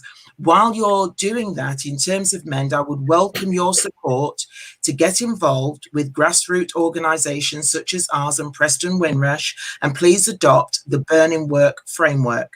That will tell you exactly what is required, what is needed, and it is a framework that has been tried and tested, and there is no reason for divisions, for anybody to sit at another conference wasting more valuable time to determine whether or not racism exists. Of course it exists, because why are we not getting the jobs where we should be getting? Why are we having to undertake two roles in employment to meet the same level of pay that one person who is white is getting? Why are we not being offered those positions, even though we've got the accreditations, we've got the qualifications? If your name alone, and you go and apply for a job somewhere in another local authority, just because they cannot say your name correctly, you will not be considered for going forward in that process of employment. These are the disparities. That is what institutional racism is all about. Yes. Or if you are fortunate to get through and you do get offered an interview, based on what they see, again, they're not looking at what you've accrued over the years through learning, higher education, secondary education, going on to university. Yes. It's as if you have to fit that role. Now, I'm not prepared to sit here anymore and hear any more of this rhetoric, because I'm an ex-civil servant and I was the only Black woman elected into my council to support my community. And I know everybody looked at me like as if I was a Trojan horse. Yes, I had 3 heads. It's it's disrespectful. It's not healthy. It's toxic, and it needs to be ousted out. There's no point in people saying they're not seeing it, they don't recognize it, they don't understand it because it doesn't impact on them. Okay, that may be fine. And that is possibly true for those people who can say that. But for the majority of us out here who are having to face that on a daily basis, yes, institutional racism exists.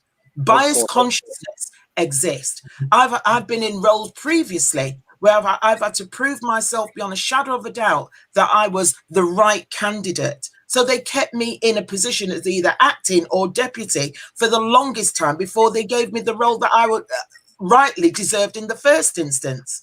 That is the disparity. And then we as Black people are having to take in jobs that does not reflect our qualifications because we've got a family to support. That's real. That's authentic. That is yeah. tangible. Can I just say something? Sorry, Jan. Can I just say something?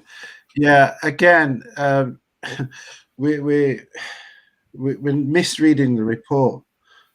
As Julia just says, the report didn't say there was no racism. No, which is what we're talking about and reacting to. It said they couldn't find it. There's a difference.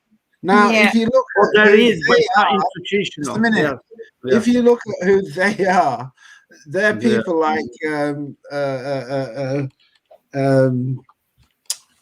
Julia just said, who are well off. They're affluent people. And in their circles where they go around, they're not going to find it. Yeah. So, to the grassroots. you know, in actual fact, they've written what they found. They didn't find it in what they're looking for, right? But if you look in the right places that we're talking about, you will find it. Every day, we have so we've got to be clear about what the report is actually saying and focus on the things that we need to deal with and not what affluent people feel about their lives. That's not the issue, and we're getting sidetracked into talking about them and you know how what their lived experience is. Yeah.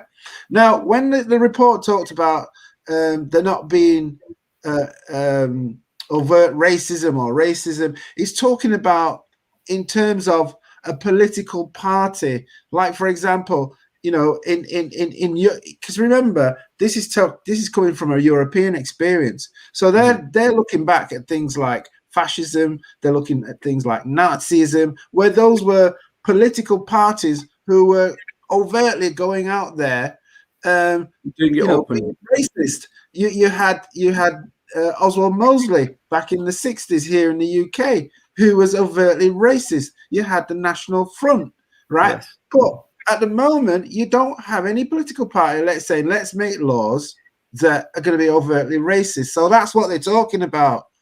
Now, is there people that, you know, whose lived experience suffer racism? Of course there is. They say that in the report. But let's not be diverted into barking up that tree. Let's look at the data and say, right, what are you going to do, government, about these disparities? There's obviously Asian people getting a raw deal, Muslim people getting a raw deal, Black people getting a raw deal. We're all paying our taxes, and the public services that we're paying for is not serving us. Look at the statistics. What are you going to do? We're not asking them that. We're trying to debate whether or not racism still is about, when the report doesn't say that. And we're not asking them the real questions we ought to be asking them and putting pressure on them to do something, to change the laws, to put in resources, to improve the situation. Thank you very much for that. And conscious of time, you've been with us. And that's why I said at the starting as well, Anthony, that, look, you know, we need to look at and educate ourselves what this report's about, sit with people, how it's affected, right? And basically, sorry, I've just got somebody at the door. So yeah, so basically we said education is the key thing, you know, and I think we need to educate our youth as well, our generation, our own generation, I mean, and basically, you know, look at the report in detail and sit with people like yourself who understand it, because, you know, you're in that field. And like Amira, you know, they're in that field, and then talk to the right people in the NHS, how they have been affected, the police, and then show the counter argument to it that, look, this report is not right.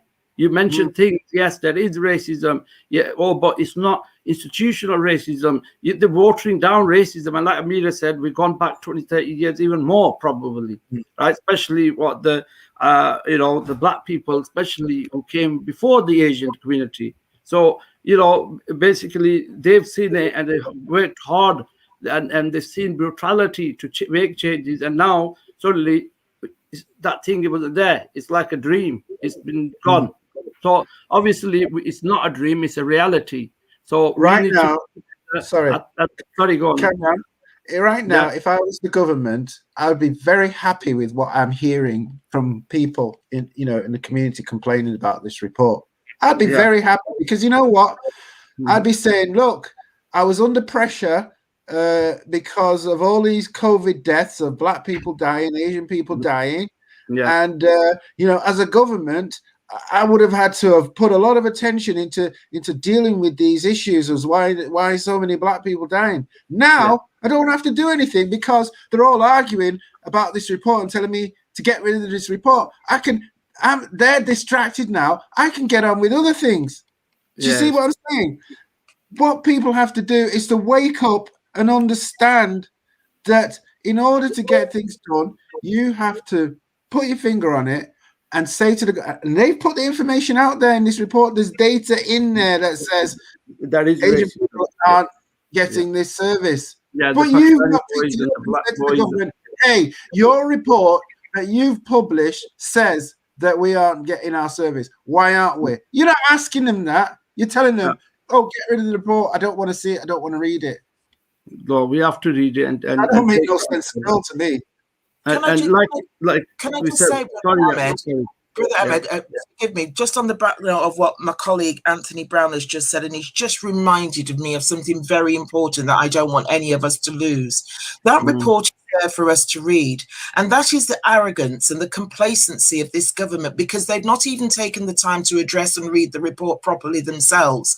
Anything that is produced in document is worth reading, and in that you will find the disparities, and it's not too far to see. And that's what we need to use as a framework to address on balance, the disparity in which all our community of people are suffering from. That is the realization. And now I am not in the political arena but I am very political about community. I'm very political about the community I serve and represent. And when I say that, what more does it take for another young child to die? What more does it take for another Black child to turn around and say, can you come and help because they've got me incarcerated? What about those who are sat inside prison now, who are not being allowed phone calls, who are being exposed to all kinds of atrocities? Nobody can get into support. Nobody can address that situation because it's being closely guarded by the people who are preventing us from doing that. We need to have a look at this system that has put those mechanisms in place to prevent people from speaking up. Now, if it takes my voice to be dubbed out, then so be it.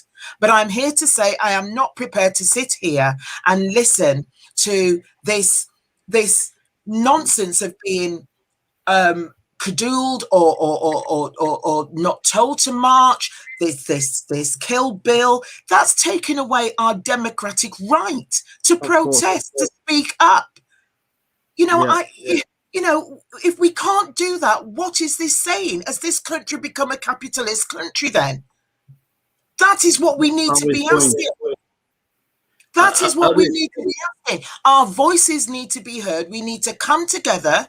Whether you're white, black, blue, green, I do not care. If you feel that there's an injustice that is happening to you because of this system, let's stand together. Let's build a community that stands together, that goes forward together, that addresses all the concerns together, and hold this government to account. We are the people. We are a movement, and we need to go forth together and address these disparities. Well done. Thank you very much. Can I get Amira back on for a few minutes? Yeah, I was going to say that I think Julia, you made a really good point that oftentimes people at a grassroots level, at a community level, don't realise the kind of the power that we have as people as well. So we are here to hold the people who we elect to account. And it's about making sure that, once they're in those positions, that we are doing what we can to hold them to account, so they know that they are here as representatives of us. That is why they're in those positions. And I think we often forget that. And like you said, it's about working together. So like the work that we do as an organisation tackling Islamophobia is very closely related to the work that you do in terms of anti-racism. It's about organisations like ours coming together. We have a very similar kind of end goal. Making our voices heard that way, as echoes of each other. Yeah, I just wanted to say that, Julia, on the back of your point.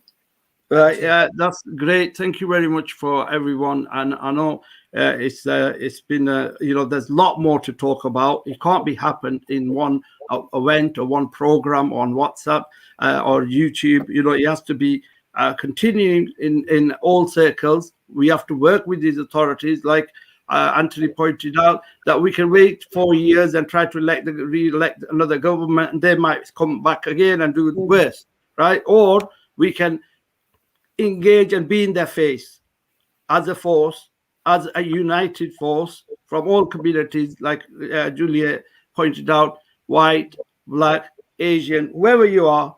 Let's all come together, and we need to basically be in their face. We have to engage with them and get this sorted out. You can't just, if we just sit on the outside and just shout from outside, nothing's going to happen.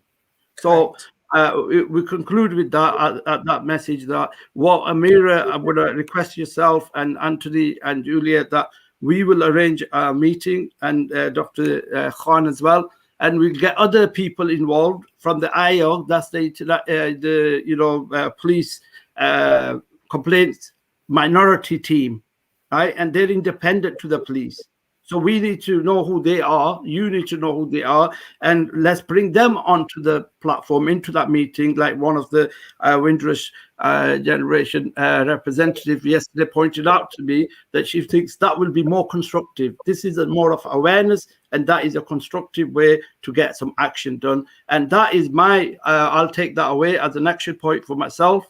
And if everyone can take that away, let's come together and let's arrange a meeting, whether it's on Zoom or whether if opening, we pray that all this COVID, not everything goes away, and we're back with our freedom, our dignity, and our good health. And here I just want to conclude with Dr. Ziauddin Khan. Obviously, Ramadan Kareem is coming, so this is not to do with our topic. But Ramadan Kareem is coming, the blessed month of Ramadan. And as you know, normally it's a very communal get-together thing. But however, we have to be a bit sensible, obviously protect the majority. And whatever the data is, we just do our bit as precaution. And, the message of social distancing and, of course, to seek medical help. If you can just say a few points about this, it's the same message. It's all there. Any language you want it in, we can get it you. And like we say, that don't be forced into make any decision. At the end of the day, it's your choice, but make an informative decision. Find the data, like Anthony's got some data out, and there have been incidents. And there are people who, recently there was a death. So obviously, but that family came out and they said it was a rare incident, and we would encourage others to take, because even paracetamol have side effects. So whatever you take is on there. This forum is not to say to you, go and have your vaccine, right? This is about that, what as a medical doctor, how you feel, Dr. Ziauddin, and what the government or the council, our local council, Preston City Council, we work with Matthew Brown and others, and what their message is for Ramadan, for us especially. And now the opening, obviously, leniency in the lockdown is happening as well. What should we do? Just a couple of points, few general health issues. One thing is that I would like to point out about 3 poisons which we are taking on a very regular basis, and all of us are involved in those. One is salt, another is sugar, and the third one is flour, like whatever the white flour we are eating in our diet. These are 3 white poisons which we are taking every day. We should try to change, especially in the month of Ramadan, and move towards avoiding salt, sugar, and change to flour to the multigrain, which is a very good thing for the health. That's one thing generally for the health. For the diabetic patients, if their diabetes is not very well controlled, I think they should avoid making fast, because if they are fasting with poor diabetic control, then they are putting themselves to more danger. And especially when the people are on insulin, they should be more careful and especially get the advice from their local GPs. Thirdly, when we come to the masjid during the month of Ramadan, especially in the Tarawih prayer, which is after last prayer of the day, social distancing should be maintained, and mask should be wear. And if the facilities are not adequate in the mosques or the masjids, then you should be try to avoid those prayers and do something at home to avoid that thing. So I think these are the vaccination can be taken during the month of Ramadan. There's no restriction on that. Any injection can be taken except for IV injections, which give you some energy, that can be avoided. But vaccination, any other injections can be allowed and can be taken for that. Okay, so Hazrat, Dr. Saab, आप मुख्तसरन उर्दू में भी message दे दें, because obviously we pledge that to our audience as well. So just the message, sorry about this, I know it's a bit rude to translate in another language and you don't speak it, but obviously there are elders who are listening and they need to know some advice about in Urdu about the fasting in the month of Ramadan. जी बिल्कुल, मैं बता देता हूँ। एक तो ये कि जो मैंने पहले अभी बताया आपको कि 3 चीजें जो है हमारे जिस्म के अंदर जहर की तरह जाती हैं, उनको कोशिश करें कि रमजान के अंदर हम बदल दें। एक तो नमक, दूसरा चीनी का इस्तेमाल, और दूसरा जो आटा होता है, छना हुआ आटा, जो बिल्कुल वाइट राइस जिसे वाइट आटा जिसे कहते हैं, उसको आप रिप्लेस कर दें मल्टीग्रेन आटे से, जो यहाँ पे फ्रीली अवेलेबल है और इंतहाई मुफीद चीज़ है। और मैं तो उससे उस चीज़ को बहुत अब से इस्तेमाल करना शुरू कर दिया बहुत रेगुलरली। एक तो ये चीज़ हो गई। दूसरी ये कि वैक्सीनेशन आपकी कंटिन्यू रह सकती है रमज़ान के अंदर, उसके रोज़े पर आपको कोई असर नहीं पड़ेगा, आप उसको कंटिन्यू कर सकते हैं। तीसरी बात ये है कि आपको अगर शुगर है और ख़ास तौर पे आपको इंसुलिन लगती है, तो आप अपने डॉक्टर से मशवरा करें कि आपकी डायबिटीज़ किस हद तक कंट्रोल में है। अगर वो अच्छी तरह कंट्रोल में नहीं है, तो आप बेशक रोज़ा ना रखें, बल्कि उसका फ़िदिया दे दें, अगर आप समझते हैं कि बाद में वो शुगर इस काबिल नहीं होगी कि आप रोज़े रख सकें। और अगर आपका डायबिटीज़ जो है वो टैबलेट के ज़रिए कंट्रोल है, तो आप रोज़ा रख सकते हैं, प्रोवाइडेड कि आपको अगर ये महसूस हो किसी भी वक़्त, यानी सबसे अहम चीज़ मैं बताना चाहता हूँ कि किसी भी वक़्त आपको ये महसूस हो कि आपको ठंडे पसीने आ रहे हैं या आपकी तबीयत बहुत ख़राब हो रही है, तो इसकी वजह ये है कि आपका ग्लूकोज़ लेवल कम हो रहा है, तो आप फ़ौरन कोई मीठी चीज़ मुँह में लेकर रोज़ा अपना तोड़ सकते हैं। आपको कोई वो नहीं करना पड़ेगा कि बाद में आपको उसके कोई रोज़े रखने पड़े या और कोई इसके ऊपर करना पड़े आपको। एक तो ये हो गया। दूसरा ये कि अगर आप तरावियाँ पढ़ने जाते हैं या नमाज़ के लिए जाते हैं, जो लोग जाएँगे इंशाअल्लाह बहुत बाकायदगी से, तो उसमें अपना सोशल डिस्टेंसेस का ख्याल रखें, घर से प्रेयर मैट लेके जाएँ, अपने आप मास्क लगा के जाएँ, और इसके अलावा कोशिश करें कि मस्जिद से निकलने के बाद रात के वक़्त ख़ास तौर पे जल्दी से आप अपने घर आ जाएँ, क्योंकि मसाजिद के साथ बहुत सारे गैर मुस्लिमों के घर होते हैं, तो उसकी वजह से हम लोग बहुत ज़्यादा डिस्टर्ब कर देते हैं। और ख़ास तौर पे फजर की नमाज़ के बाद और इशा की नमाज़ के बाद इस चीज़ का ख़ास ख्याल रखें कि हम मस्जिद के बाहर खड़े ना हों, बल्कि फ़ौरन अपने घर आ जाएँ। Jazakumullah khairan, Dr. Saab. Julia, would you like to conclude with your final words, please? Actually, thank you, Brother Hamid. What I basically wanted to say was a couple of things. Is condolences to the family of Richard Okrionye and the family of Sarah Everard and Dame Lawrence. It will be coming up to the anniversary of Stephen Lawrence. Finally, to the Queen and the passing of Prince Philip today. I wish you all to stay well and stay safe. Thank you for inviting us to be on your broadcast this evening and raising greater awareness. I would like for us to come together. It's about joining forces. It's standing together in acknowledgement and being as one, as a community, irrespective of religion, gender, or creed. It's about the human race, and it's about what we can do going forward together and addressing the disparities once and for all. I thank you all and good evening, and thank you for your time. Thank you very much, Julia, for your time, and we appreciate all that time you have given and have highlighted the plight of the Windrush generation and of humanity. So बहुत खूबसूरत message था इनकी तरफ से भी। आपने देखा है कि ये रेसिज्म जो चीज़ है इस्लाम में भी जायज़, और यही है कि हमने मिलकर ये काम करना है।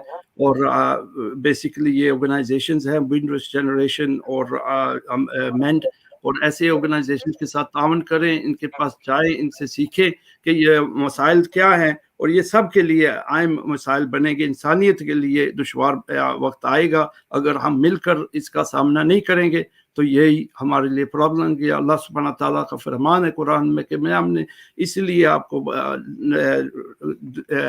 मुख्तलिफ जो आपकी नस्लें हैं या आपकी कबीले हैं, वो इसलिए हैं कि आपकी पहचान हो, अल्लाह के सामने वो ही है कि जो तकवा रखने वाला है। तो इसलिए हमने तकवा के साथ काम करना है। जो हमारे में भी रेसिज्म है उसको भी ख़त्म करना है। हमारे में भी रेसिज्म है, हम भी रेसिस्ट बनते हैं टाइम पर। तो हमने अपने पर भी देखना है कि हम क्या कर रहे हैं। और जैसे कि हदीस का मफहूम है कि अगर बुराई देखे तो हाथ से रोके, अगर हाथ से नहीं रोक सकते तो ज़बान से रोके, और अगर ज़बान से नहीं रोक सकते कम से कम दिल में इसको बुरा समझे। और रेसिज्म बुरा है, ये एक जुर्म है, और एक हमारे उलिमा ने फरमाया ये शैतानी जुर्म है।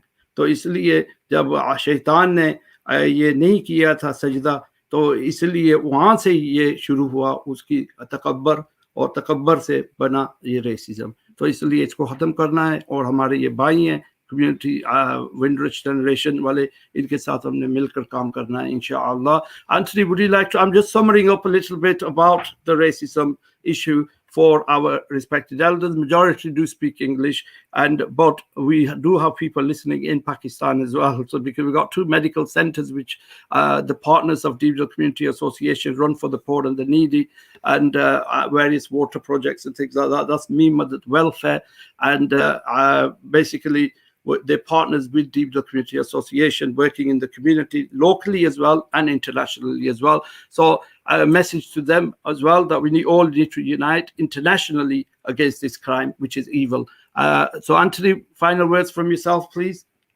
And thank you for joining. If people can see the picture behind me, it's a Chinese symbol, and it says love. And it reminds me of when I went back to Jamaica, where I was from originally. I went back to school in Jamaica, and Jamaica is made up of a range of people from across the world. So first of all, the Africans were brought there and enslaved, but then, people from India was brought there as what they called indentured servants. So we have a lot of Indians in Jamaica, and then Chinese came there, Syrians came there. So it's a population of diverse, all sort of people. Well, we don't say diverse, but our motto. And when I went to school, my best friend at school in Jamaica was Chinese. So that's why I haven't got that up there to remind me of it. Right. It's a good message. So our motto in Jamaica is "Out of many, one people." And so I would like us to think that, in Britain, we've all come from different places, just like they had in Jamaica. And so we've got a diverse path. But looking to the future, I think we need to be building a better future. And I think it should be a future where we say, out of many, one people. One people. Thank you very much, Anthony. And we'll just go to Amira. Amira, if you would like to add a few concluding words. So I'll make it quick, but I think that kind of for me, it's just about remembering what, as individuals, just as people on the ground, we need to understand the power that we have to make change, and change isn't going to happen for us or to us. It's something that we're going to have to work at. Whatever change we want to see as individuals, we will have to do something about it. Back to you, Kamran. जज़ाकुल्लाह खैरन तमाम हज़रात जिन्होंने समात करने वाले भी और तमाम जो हमारे गेस्ट हैं उनका भी शुक्रिया अदा करते हैं. Thank you very much for all our respected guests who joined us, and it was a blessed program. And I think from here we will build bridges, work together, and like Anthony said, from all become one. Is that, Anthony, the message? Out of many, one people. Out of many, one people. So that's our message, and we thank you once again. And also I would like to thank Glenda, who was the main primary person who helped me arrange this event. And Glenda wanted to be on here, but she has been doing fantastic work and chicken in the getting some chicken and rice and things like that prepared for the the elderly and the people who are out there from the community. And they do this every Friday, and she's the main kitchen coordinator. So and she said to me that, look, please do send my apologies on the group and to the public, but she was the main person helping me to get this program. So we thank Glenda as well, and we thank all the Windrush team throughout the UK and throughout the world, and our Black Lives Matter team as well. Can I just say one thing as to how profound this meeting is? Do you know, I've been in this country since 1967, and this is the first time ever I've ever sat down with a group of Asian people and had a discussion. First time ever. Can you imagine that? That is sad as well. It is very obviously, all you know, I applaud you so for there's, there's a lot for us to do. It really is. Yeah, and we need to come together and bring with the Chinese, with whatever color, whoever wants to come on and work for the humanity and bring us all together and spread peace and love and harmony, racial harmony, community cohesion and peace. That's the message of today's talk. And Julia, yeah, you're back in. We just normally go over time anyway. Okay, just one final thing. Yeah. If we can bear this in mind, we need leaders not in love with money, but in love with justice, not in love with publicity, but in love with humanity. And I will remind everybody who said that. Not only did his father say it, but it was Dr. Martin Luther King Jr., his son, who said that. And I think this is very apt. We need to realize that it's not about fighting against each other. We don't do that. We come from a place of love. We come from a place that is spiritual. We come from a place that is harmony through our culture, through our food. And it's a shame that the same division that is being used to separate people is the government, not us. They're using the divide and rule policy, but we will not let that happen. Thank you very much to everyone. And like Julia pointed out, our condolences to the royal family, especially to the Majesty the Queen, of the loss of a great person. And basically, Prince Philip, he did a lot at the side of the Queen, and obviously our condolences, our thoughts are with the family, and all those the loss. Our thoughts are with Richard and all those who have lost their lives, whether in the pandemic or whether through crime or whether through natural death. And we conclude with that. Thank you very much to all our guests and all our listeners. Inshallah, soon we will bring you another event. This Sunday, Me Madad event is about Ramadan, preparing for Ramadan al-Kareem, and please join us with that as well. And that is at the same time this Sunday. Jazakallah khairan, everyone. Thank you very much. Take care. Thank you, Karam. Thank you. You take care, everyone. Bye. Bye-bye.